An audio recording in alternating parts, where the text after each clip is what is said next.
There we go. Okay, starting over. Hello, my name is John Hugo, the General Secretary of Rotary International and the Rotary Foundation. I'd like to welcome you to beautiful Evanston, Illinois, the home of Rotary International headquarters. Over the past few months, we've taken every precaution to help prevent the spread of COVID-19 within our community.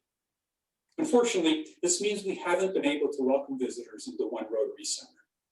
But now, for the first time, we're excited to offer a virtual tour. I hope you'll enjoy this video, including a sneak peek of our new exhibit space on the 18th floor. Rotary International headquarters has been at One Rotary Center in Evanston since 1987. Rotary owns the 18-story building and currently occupies about 40% of the space. Today, we'll visit the 1st, 17th, and 18th floors. Come on in. We're starting in room 711, a recreation of the site of the first Rotary Club meeting. Rotary founder Paul Harris moved to Chicago to pursue his law career in 1896. After a few years, he wanted a way to create meaningful connections among businessmen. In 1905, he and 3 other men held what became known as the first Rotary Club meeting in the downtown Chicago office of Gus Ford. Local Rotarians recreated the office in the 1980s and formed the Paul Harris Room 711 Club to preserve and share Rotary history. The office was later rebuilt at One Rotary Center. The fiberglass statue of Paul Harris was created by Rotarian Kunihiko Morioka of Tokyo, Japan. Morioka traveled to Evanston to assemble the statue at One Rotary Center in 1993, and Paul has been here smiling and shaking hands with Rotarians ever since. And nearby are images representing Harris's vision for Rotary and members putting it into action today. Welcome to the 17th floor and the Arch Clump Society Gallery. At the 1917 convention, Rotary President Arch Clump defined several areas he considered essential for Rotary's future growth and success. His suggestion led to a Rotary Endowment Fund, which became the Rotary Foundation. It seems eminently proper that we should accept endowments for the purpose of doing good in the world, in charitable, educational, or other avenues of community progress. Now, we use his name to recognize donors who have contributed $250,000 or more to the Rotary Foundation. And today, there are more than 1,100 members of the Arch Clump Society, many of whom have portraits displayed here in the gallery. The 18th floor houses the offices of senior leaders, the boardroom, and interactive exhibits highlighting Rotary's impact around the world. More than 200 flags at the entryway reflect Rotary's global presence. Rotary International directors, foundation trustees, and various committees meet here in the boardroom. And being an international organization, we facilitate effective communication by providing simultaneous interpretation from booths that overlook the boardroom. Next to the boardroom is the office of the Rotary International President, who is elected to serve a 1-year term. The president spends approximately 25% of their term in Evanston, where visitors will find them hard at work silhouetted against the Chicago sky. The rest of the year is spent traveling around the world as an ambassador for people. Our final spot is a newly renovated exhibit space that introduces Rotary leaders, shares stories of impact, and highlights our vision statement. Together, we see a world where people unite to take action to create lasting change across the globe, in our communities, and in ourselves. A wall of movable panels offers visitors a chance to explore milestones and stories of impact, such as the creation of Rotaract in 1968 and the Peace Centers in 1999. You can also find inspiration in Rotary's action plan, increasing our impact, expanding our reach, enhancing participant engagement, and increasing our ability to adapt. We hope you've enjoyed this virtual tour. On behalf of the entire Rotary staff, we've missed having you here, and we can't wait to see you here again soon. Visit Rotary.org/tours for updates. Until then, stay safe, and stay well.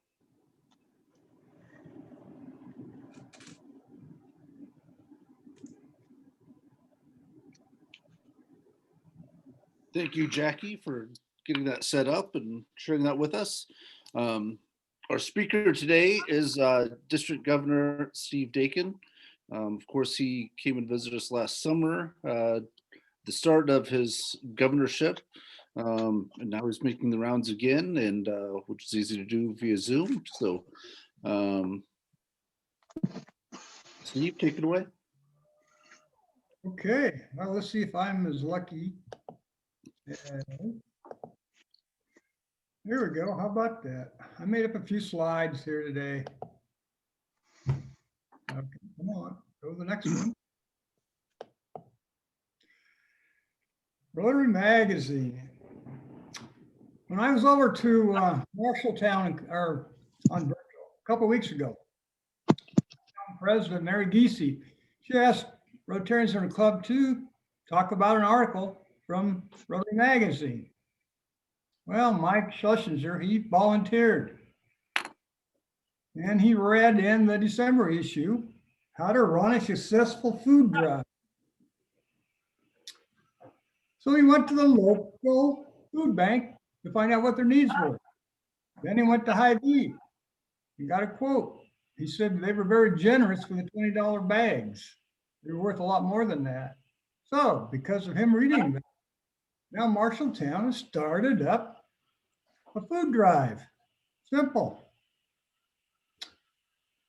In the January issue that you see here, there's an article about history's hard lessons, talking about discrimination, tolerance, Rotary values.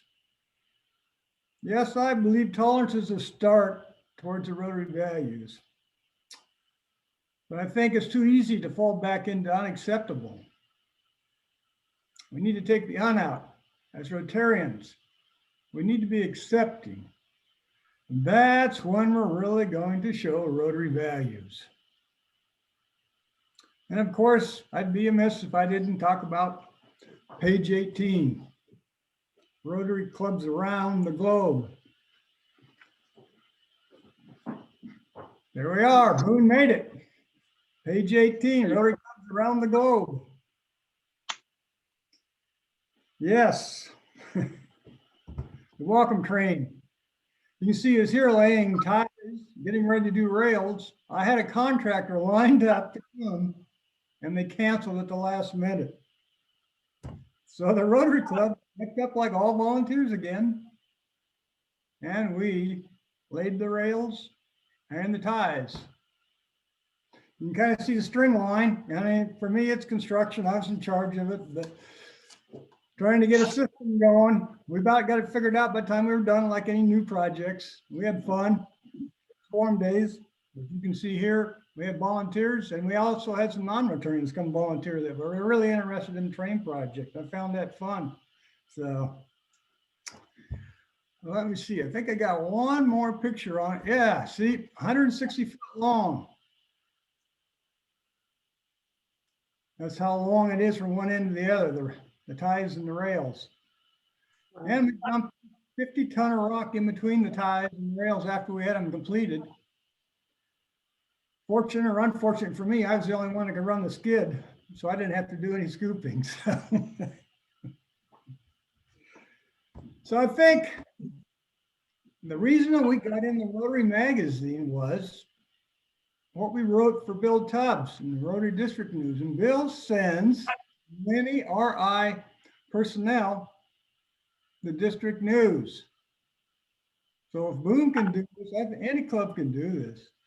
Get your articles in the Bill. Let other clubs see what you're doing. Let other clubs learn from you. So this week, you got one more week for this one. So get them in there, please. So the COVID has put a lot of change. Oh, wait a minute. I missed something, didn't I? I'm ahead of myself. Yeah, I got ahead of myself. Okay, district conference. I have gone down to one site in Ankeny, April 24th. We can be in compliance with COVID and have 140 people in the room. We will also be hybrid. The hybrid side, we're charging $25, all going to charity. Half of it going to Polio Plus and half of it going to the Sukup Safety Home. Hey, we need pictures for the slideshow, so send some pictures in, some projects, fun things. The theme is living the 5-way test. Yeah, make it fun, have fun. And I've asked Jeff Johnson, he has agreed. If you know Jeff Johnson from the Ames Noon Club, he's going to be the MC. So I'm really excited about having that. Jeff and I go back a long way, so. So does that mean we get to say cyclone power? Works for me. Hey, you remember that, will you? I like it. I like it. Now, we may only get half the people doing it, but that's okay. So, yeah. So, on the 19th of, oops, I'm going the wrong way. A little bit of a problem here. There we go. On the 19th of January, the governor declared January as Human Trafficking and Slavery Month. The name's Rotarian Dr. George Valeris. He heads up an organization, Iowa Network Against Human Trafficking and Slavery. And because of this, there was 5 citations handed out. One of them was from Clifford McLaren from Rotary Club of West Liberty. He's big into educating the area, and I'm sure he'd go anywhere for it. And so West Liberty and Clifford were recognized. They made up stickers in different languages because they're very much a minority community. And so you'll see, if you get to Eastern Iowa, you'll see some of West Liberty's work and Cliff's. And District 6000, we have sent in a resolution regarding human trafficking and slavery to the RI Council on Legislation for consideration. So we should be proud of that possibility of being the first. So talk about Sukup Safety Homes and Go Serve Global. Here in the Village of Hope in Haiti, there's about 200 homes there. This area is basically for single mothers. And here recently, Go Serve Global has set up a birthing clinic. A first there in the village. This village is also used for education of the single mothers so they can develop a skill. So I'm proud to say that, you know, Rotary, I've told that story about how it can withstand 145-mile-an-hour winds, and it's resistant to earthquakes, and it's been proven that it does work. District 6000 myself has donated, has come to me donations and pledges for over 10 homes right now. So I'm very proud of that situation. And there's more to come. I know there is. People are telling me about it. They just haven't given me dollar figures. So I think that's really exciting when you can protect people and then you have the education side and you have the birthing side. Yes. Sukup Safety Homes and Go Serve Global. Yes. Gives life, protects life. So you gotta love it. I do. Yeah. Back when the derecho hit. In Kearney, Nebraska is Hot Meals USA. And it's run by Rotarians. And they came to Tama. They were asked by the Salvation Army there, and they immediately showed up. They can handle as many as 8,000 meals in 1 hour. I was over there at different occasions. About 3,500 is what we were serving at one time, lunch and evening. You saw lots of other organizations were there helping in the cleanup. They came over and ate. So it was fun to talk to other organizations and people that want to give back. Well, I called up Mary Giese again, Marshalltown, and she got some Rotarians, and we had some other clubs from around the area came. And on Friday, this is almost a week later, Mary's over there serving. And she got a call, says, hey, your electricity's back on. Now, isn't that karma? You're out there giving, and then you get that call, your electricity's back on. You've been without a week, Yeah. Well, why I'm bringing this up is I got the call last week and sat down with Rotarians from Kearney, district governor from there, and they have struck a deal with cookies there at barbecue, and they have purchased a trailer and a truck, and they are going to be stationing it in Cedar Rapids. So I think this is going to make for a quicker response.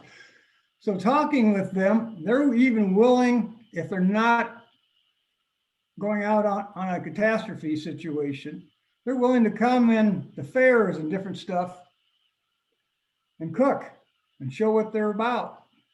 So kind of keep this in mind two ways. One is a chance for them to come cook. They cannot charge for the meals. They can take donations. Okay. But they're willing to go out and do that to get awareness, and they're willing on drop of a hat to come. So it's going to make a better situation in Cedar Rapids for Eastern Iowa, especially even as far as Jefferson. Quicker response time for any needs. So keep that in the back of your mind when you have that need. And they're fun to work with. They love serving just like us. I was up to Cedar Rapids. They have gotten connected up with the USDA. And Dick gets semi-load after semi-load of meat and poultry and everything, and dairy products. I helped them serve boxes to cars. We served over 2,000 boxes in less than an hour. They are well organized and they know what they're doing. And people are so appreciative. Yes, when times are tough, it's simple. So now that's about what I had to say, the main part. I'll open it up for questions.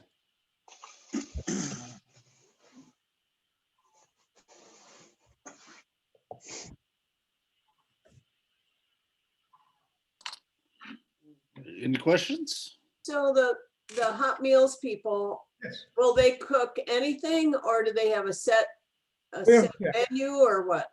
They have a set menu. Let's see. Well, we had macaroni and cheese, and then our main course was some sort of pork and green beans that day, that one noon.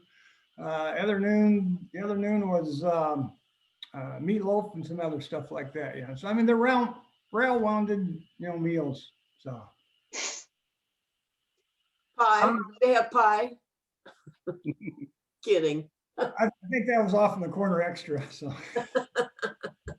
kind of like a Rotary fundraiser.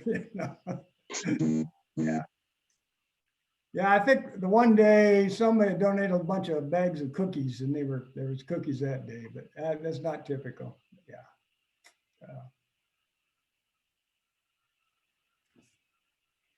When they take the thing on the road, how do they decide where they're going? I mean, First come, first served. So whoever asked Tama, Salvation Army in Tama was the first to ask them in Kearney, Nebraska.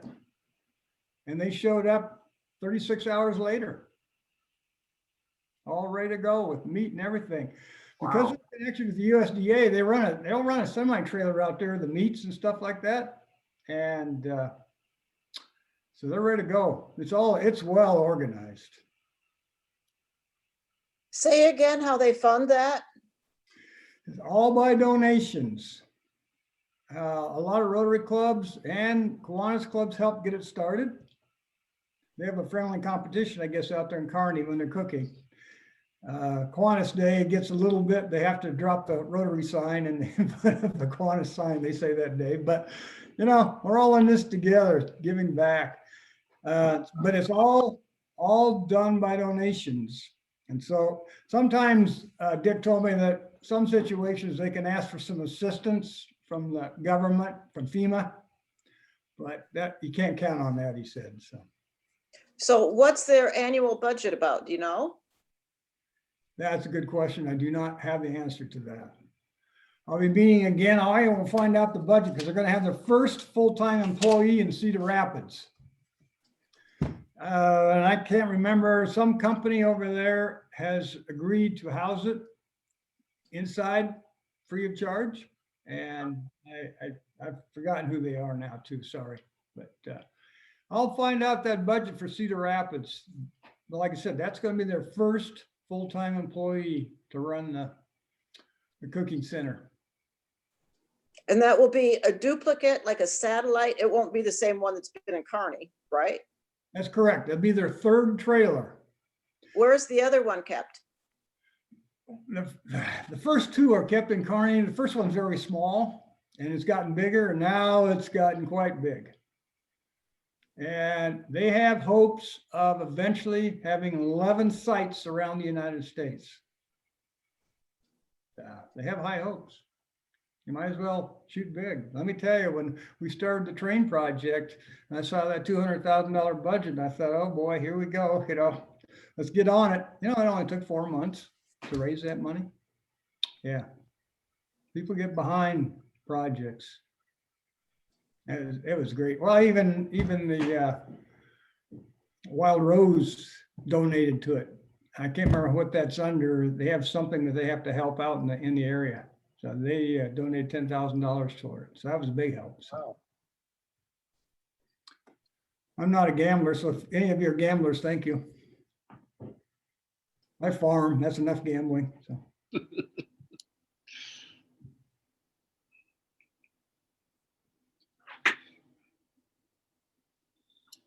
Any other questions?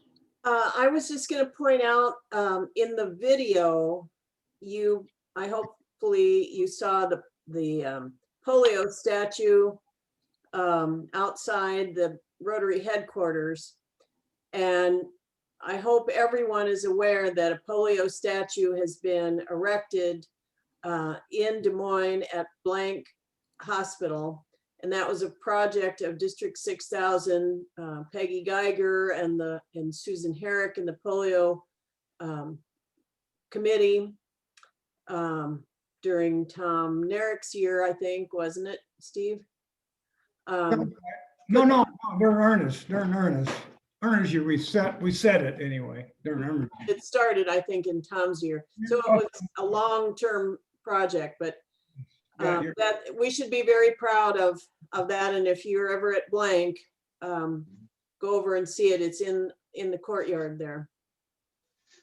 If you don't realize, blank was the first polio hospital in the United States. And he went out and sat down with President Roosevelt, and he was always going to have 15 minutes. And somebody came in after 15 minutes, the president sent him out, came back again, sent him out. He was there for an hour and a half talking with the president. Now you got to remember, this is wartime. This is 1941. This is wartime. You didn't build anything. Everything was for the war effort. And he got approval from the president to build a hospital to fight polio. So yeah, that's a cool story.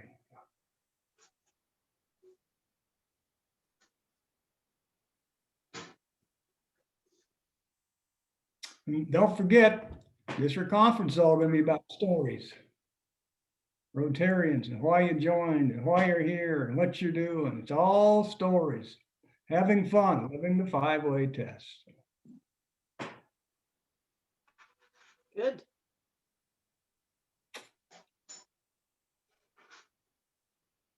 You're being pretty easy on me. I appreciate that. Really.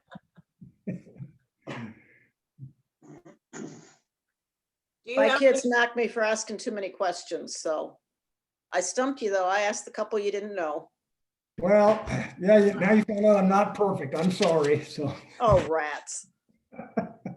Your beard is kind of ordinary colored these days. I ran out of purple spray, so that's on my list today to get. My wife would get it. So yeah, I should say my wife's list. Les takes care of those things for me. But yep, it's lacking today. I know it. So. Steve, I got an easy one for you. What is the cost of a shelter home? Well, because freight just went, it was $7,000, but because freight has gotten so out of hand. They just told me last week that they're gonna have to go to $7,500 for a home now. Sukup, since the beginning, 10 years ago, have been making these 10 years. They have not changed their price to Go Serve Global. So I was on with Emily last week, the granddaughter, down at the Waukee Club, and they have not changed their price. They said there's a big price difference if you were wanting one to put like for a hunting shelter or something like that. They're wanting $14,000 for them, but what they have is they're charging, I think, about $5,600 to Go Serve Global. But I'm going to tell you, in the last several months, steel has gone up very, very crazy. So if you're needing something out of steel, if you're needing something out of wood, I wouldn't hesitate too long because they're both shooting up, and I don't know if they'll come back. I hope so, but come back down but there's a demand for some reason.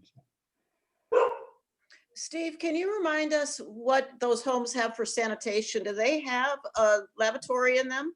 No, they do not. That's one of the things. The Sukup's working on that. They're working on water collection systems.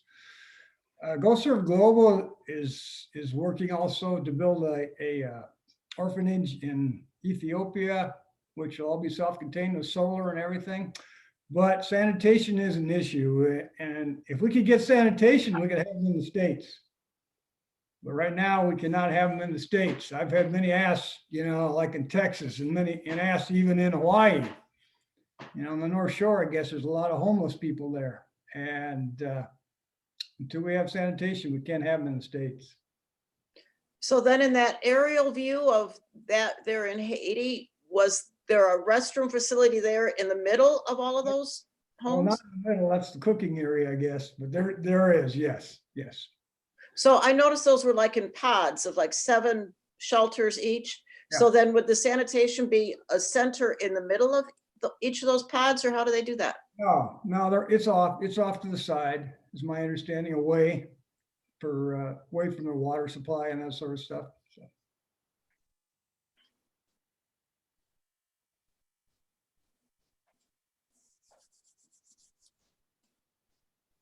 Don't have any vaccine, do you? We can't even, in Boone, you can't even get on the list yet. I don't know how it is over there in Jefferson, but in Greene County, but then Liz's mother's 93, okay? And she's fighting glaucoma, and so she's doing treatments for that. So she can't see very well fine print. She got a notice last Friday, that she's supposed to go in at 5:30 to get her shot, and she couldn't read it until later than that. Oh, Yeah, and now they're told her it's going to be over a week before she even consider it. And she's 93 years old. This part has been disheartening. Yeah. Does she live alone? I mean, she's Alone. in a Yeah. facility. And the crazy part is that if she would have been able to read it to go, she probably would have gotten in the car and drove. So we're much safer up here than down in Polk County or Ankeny. So a good lady, but she won't give up her car. She's still living alone, and she's very good health, very capable, but she is fighting glaucoma in one eye and gets this shot in an eye. I can't imagine this. They canceled tomorrow's treatment, moved it to Thursday because Les didn't want to drive down there tomorrow. So, yeah. So I've heard of one other Rotary Club offering to help with vaccination clinics. Do you think that's a good idea? Well, obviously we can't do the medical side, but I'm sure there's parts that we could sure do. I don't know why we couldn't help do some screening and testing, temperature testing, some of this stuff. I don't know why we couldn't volunteer for that. Yes, I don't disagree with that possibility. They could do paperwork and traffic control and keep people in the line. Yep, and if there's any doctors, nurses, or anybody in the groups, obviously, my brother-in-law is a retired doctor, but he's had cancer, and they asked him to come give shots, and he says, first, I want my first 2, and then I'll be glad to. And And I think he's just getting his second one now, so, yeah. But because he had cancer, he didn't want to take the chance. Sure. Well, I think there's something that we could do to be helpful. I disagree. Yep. Maybe we need to put a call out in the newsletter. See if we can get something figured out. Yeah. I gotta make some notes.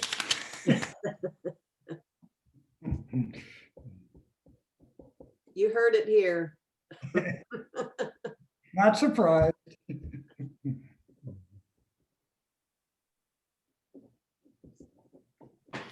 Okay. Anything else? Do you want to tell a little bit about how you're going to handle the registration and Oh, okay. that kind of thing? It's online and with no choices now on the district website. And, you know, you have your choice of virtual or in person. And there, like I said, it'd be a limit of 140. We are going to be setting up tables outside in the hall. And so if anybody wants to display something of their club, there is that possibility. And have any questions on it, Carolyn is the one to ask. So. And it's going to be, so the people who are in the room, it's first come, first serve. That's correct. Yep, the first 140 will be cut off. We have that capacity to do that. First 140, yes, correct. Yes. And the early bird special's on right now, so it's $10 cheaper.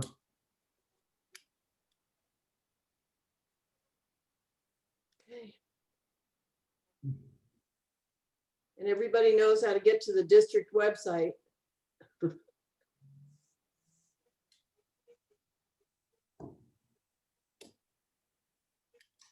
These 6,000 old. So. Yep. Any other questions?